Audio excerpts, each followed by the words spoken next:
Today, I am going to rate the food items for men's health from worst to best. Biscuit 1 out of 10. ಯಾಕಂದ್ರೆ ಅದರಲ್ಲಿ ತುಂಬಾ refined ಇಟ್ಟು ಮತ್ತು ಸಕ್ಕರೆ ಇದೆ. Soft drinks 2 out of 10. Because ನಮ್ಮ ಜೀರ್ಣಶಕ್ತಿಗೆ ಅದು ಹಾನಿಕಾರಕ. Burgers and fries okay, occasionally but not regularly.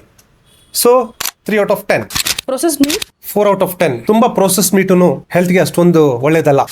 What about white bread 5 out of 10. Because ಅದರಲ್ಲಿ ತುಂಬಾ ಶುಗರ್ ಇರುತ್ತೆ, ಬೇಗನೆ ಶುಗರ್ ಸ್ಪೈಕ್ ಆಗ್ತಾ ಹೋಗುತ್ತೆ, ಒಳ್ಳೇದಲ್ಲ. Egg Eggs, good proteinous source, 6 out of 10. Banana Banana, 7 out of 10. Good energy support and also a lot of potassium. Almonds and walnuts Yes, 8 out of 10. Healthy nutrients and fats, especially for men.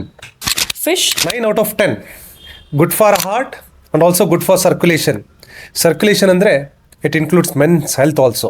ಪೊಮಗ್ರಾನೇಟ್ 10 out of 10. Okay ತುಂಬ powerful aunty accidents ಆಗಿರ್ಬೋದು, blood circulation help ಮಾಡೋಂಥದ್ದಾಗಿರ್ಬೋದು, ಪ್ರೊಮೊಗ್ನೆಂಟ್ಸ್ ಇಂದ ತುಂಬ ಸಿಗುತ್ತೆ.